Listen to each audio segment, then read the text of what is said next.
हम अपने जीवन में हमेशा अपने मन को लेकर परेशान रहते हैं। हम यह सोचते हैं कि हमारा मन भला शांत कैसे होगा। हमारे मन में तो तरह तरह के विचार चल रहे हैं। हम काम कुछ और करना चाहते हैं, लेकिन हमारा मन हमसे कुछ और ही काम करवा लेता है। इससे पहले कि आप अपने मन को शांत करने का प्रयास करें, यह जानना जरूरी है कि मन का व्यवहार शांत होने वाला है ही नहीं। अगर मन शांत होने वाला हो सकता तो इस दुनिया में सभी के मन शांत हो गए होते और हर कोई अपना जीवन सुखी सुखी बिता रहा होता। फिर न तो कोई हंगामा होता और न ही किसी तरह की कोई तकलीफ। सभी का जीवन खुशी खुशी बीत रहा होता। फिर न तो आप और न ही मैं पैसे कमाने के पीछे भाग रहे होते। समस्या तो यह है कि हम ज्यादा से ज्यादा चीजें इकट्ठा करना चाहते हैं, क्योंकि हमें लगता है कि हमारे पास जितनी ज्यादा चीजें होंगी हम उतना ही सुखी रहेंगे। लेकिन वास्तविकता तो यही है कि बाहर की किसी भी चीज में कोई सुख नहीं है और न ही उनमें कोई दुख है।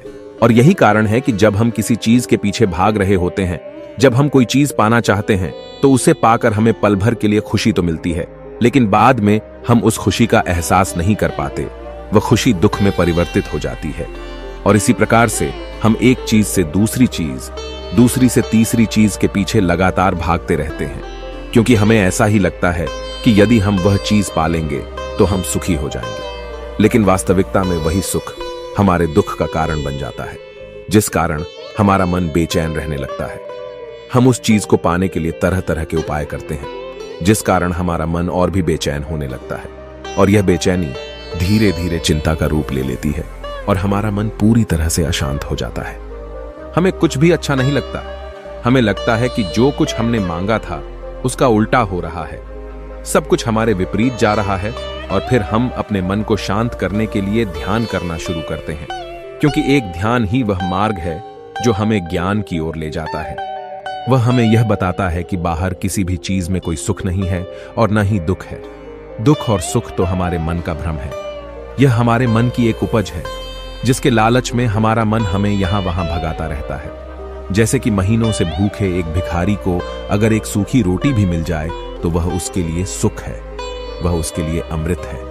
और ठीक उसी के विपरीत यदि किसी धनवान के घर पर 56 प्रकार के भोग भी बन जाए, तब भी वह उसे खाकर तो दुखी ही रहेगा। यह तो उनकी मनस्थिति पर निर्भर करता है। इसे और अच्छे से समझने के लिए आज की जो कहानी मैं आपको सुनाने जा रहा हूं, इस कहानी के माध्यम से आप यह समझ पाएंगे कि हमारे मन की स्थिति क्या है और हम इसे कैसे नियंत्रित कर सकते हैं। तो चलिए बिना किसी देरी के कहानी शुरू करते हैं। एक समय की बात है, एक गांव में एक युवक रहता था जिसका मन बहुत ही अशांत रहता था। वह हमेशा तनाव में रहता। वह अपने मन को शांत करना चाहता था, लेकिन उसे कोई भी उपाय नजर नहीं आ रहे थे। उसके जीवन में कई प्रकार के दुख थे, जिनके कारण वह हमेशा तकलीफ में रहता, तनाव में रहता। एक दिन उसे पता चला कि उसके गांव में एक बौद्ध भिक्षु आए हुए हैं, जो सभी को दुख और सुख पर उपदेश दे रहे हैं। वह युवक तुरंत ही घर से निकला और उनके आश्रम जा पहुंचा। वहां पर पहुंचने के बाद उस युवक ने देखा कि वह बौद्ध भिक्षु सभी गांव वालों को उपदेश दे रहे थे। बौद्ध भिक्षु कह रहे थे कि सभी के जीवन में कोई ना कोई सुख और दुख तो आता ही रहता है, जिस कारण हमारा मन बहुत अशांत रहता है। और एक अशांत मन इस दुनिया का कोई भी सुख नहीं ले सकता। फिर चाहे उसे पूरी दुनिया की धन दौलत ही क्यों न मिल जाए, वह उसे पाकर भी दुखी ही रहेगा। परंतु जिस व्यक्ति का मन शांत है, उसके पास चाहे कुछ भी हो या ना हो, वह हर छोटे पल का आनंद ले सकता है। वह हर पल को खुशी खुशी जी सकता है। इस दुनिया का और इस जीवन का परम सुख भी प्राप्त कर सकता है। इतना कहकर उन बौद्ध भिक्षु ने अपना प्रवचन समाप्त कर दिया और वापस आश्रम की ओर लौट गए। युवक भी उनके पीछे पीछे आश्रम पहुंच गया और इस युवक ने उन बौद्ध भिक्षु से कहा, हे गुरुवर, अभी कुछ देर पहले आप उपदेश दे रहे थे कि एक शांत मन हर पल का आनंद ले पाता है, हर पल को सुखी सुखी जी पाता है। लेकिन इस दुनिया में सभी के पास मन है और सभी के मन अशांत है, तो ऐसे में भला अपने जीवन को कोई सुखी सुखी कैसे जी सकता है। इस दुनिया में शांत मन किसी के पास नहीं। मेरे पास भी एक ही मन है और वह भी शांत नहीं है। गुरुवर, क्या आप बता सकते हैं कि मैं अपने इस मन को कैसे शांत करूं? तभी बौद्ध भिक्षु ने उस युवक को ध्यान के बारे में समझाया, ध्यान के फायदे बताए और उसे कहा, बेटा, ध्यान करने से हमारा मन शांत हो जाता है। हम विचारों के दलदल से बाहर आने लगते हैं और इस कारण हमारे जीवन में सुख उत्पन्न होने लगता है। यदि तुम भी अपने जीवन में सुखी होना चाहते हो, अपने मन के इन विचारों के दलदल से बाहर निकलना चाहते हो तो तुम्हें ध्यान करना चाहिए। तुम्हें ध्यान का अभ्यास करना चाहिए, क्योंकि यही वह मार्ग है जो तुम्हारे मन को शांत कर सकता है और तुम्हें सही राह पर ला सकता है। उस युवक ने उन बौद्ध भिक्षु की बात मान ली। उस युवक ने उन बौद्ध भिक्षु को प्रणाम किया और वापस घर चला गया। घर पहुंचने के बाद उसने ध्यान करना शुरू किया। वह रात भर ध्यान करता रहा, लेकिन उससे उसे कोई लाभ नहीं हुआ। इस कारण वह अगली सुबह फिर से उन बौद्ध भिक्षु के पास पहुंचा और उन बौद्ध भिक्षु से कहता है, गुरुवर, आपके कहे अनुसार मैंने रात भर ध्यान किया है, लेकिन उससे मुझे कोई लाभ नहीं हुआ। मेरा मन तो अभी भी अशांत है।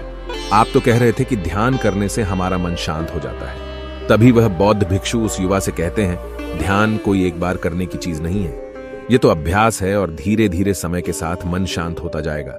इस पर वह युवक कहता है, हे गुरुवर, मेरे पास इतना समय नहीं है। मुझे कोई ऐसा मार्ग बताइए जिससे जल्दी जल्दी मेरा मन शांत हो जाए और मैं खुशी खुशी अपना जीवन जीने लग जाऊं। ऐसे तो मेरा बहुत समय बर्बाद हो जाएगा। मुझे कुछ ऐसा बताइए गुरुदेव, जिससे मेरा मन आज के आज और अभी शांत हो जाए, जिससे मैं सुख की अनुभूति कर पाऊं, मुझे सुकून मिले। उस युवक की यह बात सुनकर बौद्ध भिक्षु मुस्कुराने लगे। उन्होंने उस युवक से कहा, बेटा, मेरे पास तुम्हारे लिए कुछ ऐसा है जिससे तुम्हारा मन अभी के अभी शांत हो जाएगा। इतना कहकर वह बौद्ध भिक्षु अपने आश्रम में गए और अंदर से एक घड़ा लेकर आए और उस युवक को थमाते हुए कहते हैं, जाओ और पास की बह रही उस नदी से इस घड़े में पानी भर कर लाओ। उन बौद्ध भिक्षु के इतना कहने के बाद उस युवक ने वह घड़ा हाथ में ले लिया और नदी की तरफ जाने लगा। उसके बाद मन ही मन सोच रहा था कि लगता है यह गुरु पागल है, इन्हें कुछ नहीं पता। भला यह घड़ा मेरे जीवन में शांति कैसे ला सकता है? यह मेरे मन को शांत कैसे कर सकता है? लेकिन उसके पास और कोई रास्ता नहीं था, जिस कारण उसने घड़ा लिया और पास वाली नदी के पास पहुंच गया। उसने उस नदी में से उस घड़े में पानी भरना शुरू किया, लेकिन जैसे ही उस व्यक्ति ने उस घड़े को नदी से बाहर निकाला तो उस युवक ने देखा कि उस घड़े के चारों ओर छोटे छोटे छेद हैं, जिससे पानी तेजी से बाहर की ओर निकल रहा था। उसने लगातार कई बार प्रयास किए, लेकिन काफी बार कोशिश करने के बाद भी वह उस घड़े को पूरा नहीं भर पाया और थक हार कर उन बौद्ध भिक्षु के पास वापस लौटा और क्रोधित होकर कहता है, गुरुवर, आपने यह कैसा घड़ा दिया है? इसके चारों तरफ तो छेद है। भला मैं इसमें पानी कैसे भरकर ला सकता हूं? जब भी मैं पानी भरता हूं, इस घड़े के छेदों से सारे पानी बाहर निकल जाते हैं। इस घड़े को मैं पूरा नहीं भर सकता। तभी वह बौद्ध भिक्षु उस युवक को शांत कराते हुए कहते हैं, बेटा, शांत हो जाओ। तुम्हें तुम्हारे प्रश्न का जवाब ही तो दे रहा हूं, और यदि तुम क्रोधित अवस्था में इस जवाब को सुनोगे तो इसे समझना तुम्हारे लिए मुश्किल हो जाएगा। इसलिए शांत हो जाओ और मेरी बात समझने का प्रयास करो। यह जो घड़ा मैंने तुम्हें दिया है, इसे अपना मन समझो, और मन केवल दो ही प्रकार से शांत हो सकता है। पहला यह कि तुम उसे लबालब पूरा भर दो और उसमें कुछ भी और आने जाने की जगह न बचे। क्या तुम इस घड़े को इस प्रकार भर सकते हो? इस पर वह युवक कहता है, हे गुरुवर, मैं इस घड़े को लबालब नहीं भर सकता, क्योंकि जब भी मैं इसमें पानी भरता हूं, सारा पानी तो छेद से बाहर निकल जाता है। तभी वह बौद्ध भिक्षु उस युवक से कहते हैं, ठीक इसी तरह हम भी अपने मन को कभी नहीं भर सकते। हम जितना इसमें डालते जाएंगे, वह सब कुछ हमारे शरीर के द्वारा बाहर आता रहेगा। फिर चाहे वह क्रोध हो, प्रेम हो या फिर दया, हम जो भी अपने अंदर आने देते हैं, वही हमारे अंदर से बाहर भी आता है। और इसीलिए मैंने तुम्हें छेदों वाला घड़ा दिया, क्योंकि ये हमारी मन के जैसा ही है। और जब हम इस मन को बस भरना चाहते हैं, तब तुम अपना समय बेकार कर रहे हो। क्या तुम्हें एक पल के लिए भी ये नहीं सोचा कि इसी प्रकार तो तुम अपने मन को भरने में भी लगे हुए हो? क्या इससे तुम्हारा समय बर्बाद नहीं हो रहा? क्या इससे तुम्हारा जीवन बर्बाद नहीं हो रहा? क्योंकि जिस भी चीज से तुम अपने मन को भरोगे, वह तो बाहर निकल ही जाएगी। उस युवक को अपनी गलती का एहसास हुआ। वह तुरंत उन बौद्ध भिक्षु के चरणों में गिर गया और उन बौद्ध भिक्षु से कहता है, गुरुवर, आपने सच कहा। मैंने कभी भी इसके बारे में नहीं सोचा कि मैं अपना जीवन अपने आप ही बर्बाद कर रहा था। ठीक है, मैं तो इस बात से अनजान था, लेकिन आज आपने मेरी आंखें खोल दी। परंतु गुरुवर, अगर यह मन को पूरी तरह भरने का पहला तरीका मन को शांत नहीं कर सकता, तो मन को शांत करने का दूसरा तरीका कौन सा है? गुरुवर मुस्कुराते हुए उस आदमी से कहते हैं, दूसरा तरीका है कि अपने मन को पूरी तरह खाली कर दो। इस पर वह व्यक्ति कहता है, गुरुवर, आप ही मुझे बताइए कि मैं अपने मन को खाली कैसे कर सकता हूं। तभी बौद्ध भिक्षु कहते हैं, बेटा, यह तो बहुत ही सरल है। बाहर का कूड़ा अपने भीतर मत जाने दो। इस प्रकार तुम्हारा मन अपने आप ही खाली हो जाएगा। वह व्यक्ति कुछ देर सोच विचार करने के बाद बौद्ध भिक्षु से कहता है, हे गुरुदेव, यह कैसे संभव है? जो भी हम देखते हैं, सुनते हैं, वह हमारे मन में ही तो जाता है, वह हमारे भीतर की ओर ही तो जाता है। फिर मैं उसे कैसे रोक सकता हूं? इस पर बौद्ध भिक्षु मुस्कुराने लगे और उस युवक से कहते हैं, बेटा, मैं तुम्हें यही तो समझाने का प्रयास कर रहा हूं कि मन को केवल ध्यान से ही जीता जा सकता है और एक दिन ध्यान करने से कुछ नहीं होने वाला। हमें इसके लिए समय देना होगा, हमें इसके लिए धैर्य रखना होगा, इसका निरंतर अभ्यास करना होगा। आगे बौद्ध भिक्षु उस युवा से कहते हैं, बेटा, क्या तुम्हें प्यास लगी है? युवक कहता है, हां गुरुवर, मुझे बहुत जोरों की प्यास लगी है।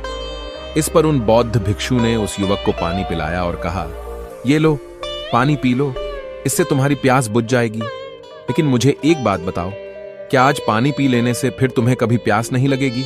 तुम कभी फिर मुझसे पानी नहीं मांगोगे? इस पर वह युवक कहता है, गुरुवर, आप कैसी बातें कर रहे हैं?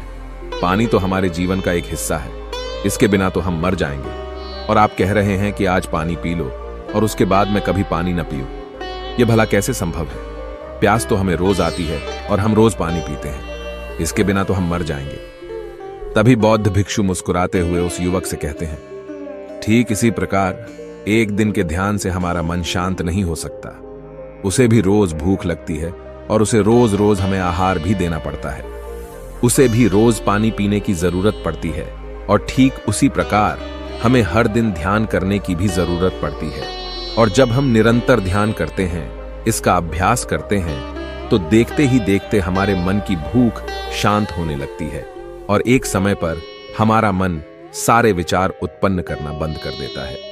तब वह बाहर से कुछ भी ग्रहण नहीं कर पाता और जो कोई भी विचार हमारे भीतर है, वह सारे विचार देखते ही देखते समाप्त हो जाते हैं और इसी प्रकार धीरे धीरे हमारा मन शांत होने लगता है।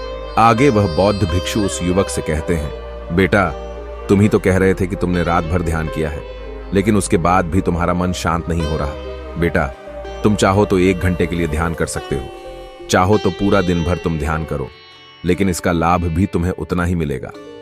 अर्थात मान लो तुम 1 दिन के लिए ध्यान करते हो तो इससे तुम्हारे मन को भी शांति केवल कुछ समय के लिए ही मिलेगी। यह हो सकता है कि वह 1 घंटे के लिए शांत रहे या फिर केवल कुछ क्षणों के लिए, लेकिन वह शांत अवश्य होगा।